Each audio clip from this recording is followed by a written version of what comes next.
Hi friends, welcome to Pavuni nature kitchen. நம்ம இன்றைக்கி என்ன ரெசிபி பார்க்க போகிறோம்னா, எல்லாருக்குமே ரொம்ப சத்தான ஆட்டு ஈரல் தான் பார்க்க போகிறோம்.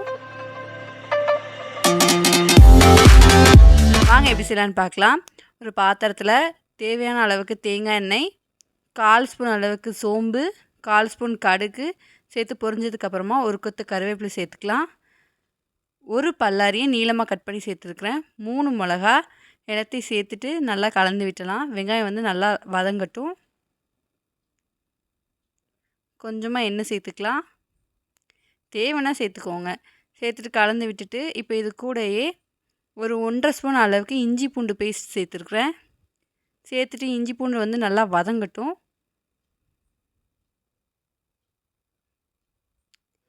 இப்போது நம்ம கழுவி நல்லா சுத்தம் பண்ணி வச்சுருக்க ஆட்டு ஈரலை வந்து உள்ளே சேர்த்துக்கலாம்.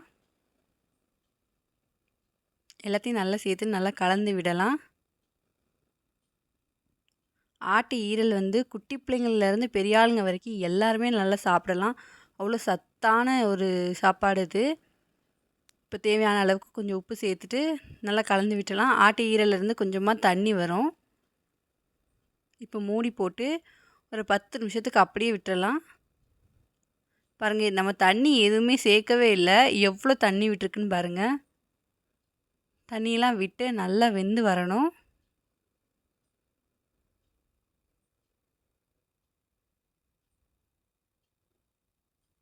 நல்லா சுற்றி விட்டுட்டு இப்போ மசாலா வந்து சேர்த்துக்கலாம். 1 ஸ்பூன் மல்லித்தூள், 1 ஸ்பூன் மிளகாய்த்தூள், 1/4 ஸ்பூன் மஞ்சள் தூள் எல்லாத்தையும் சேர்த்துட்டு நல்லா கலந்து விட்டுருங்க. ஆட்டில் எப்போவுமே கறியை மட்டும் வாங்கி சமைக்காமல் ஆட்டில் இருக்க எல்லாமே சத்தானது தான். அது மாதிரி ஒவ்வொரு வாட்டியும் ஒவ்வொன்று வாங்கி ட்ரை பண்ணி பாருங்கள்.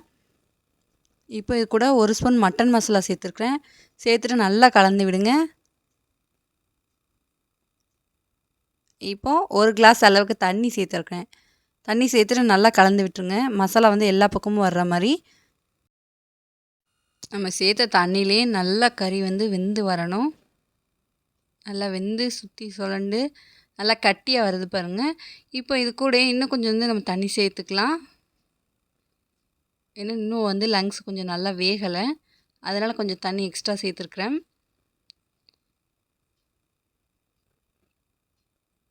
நல்லா கலந்து விட்டுட்டு இப்போ மூடி போட்டு மூடி வச்சிடலாம். மீடியம் ஃப்ளேமில் ஒரு 5 நிமிஷம் வச்சு எடுத்துடலாம்.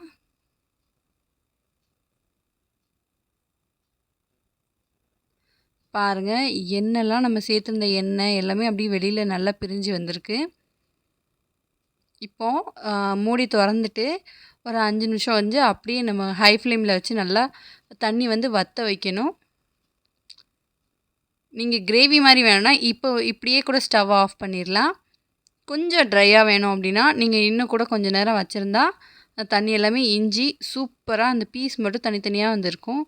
இப்போ பாருங்கள், சூப்பராக வெந்து வந்துட்டு அவ்வளோதான். நம்ம இந்த ஸ்டேஜ்லேயே ஸ்டவ் ஆஃப் பண்ணிடலாம்.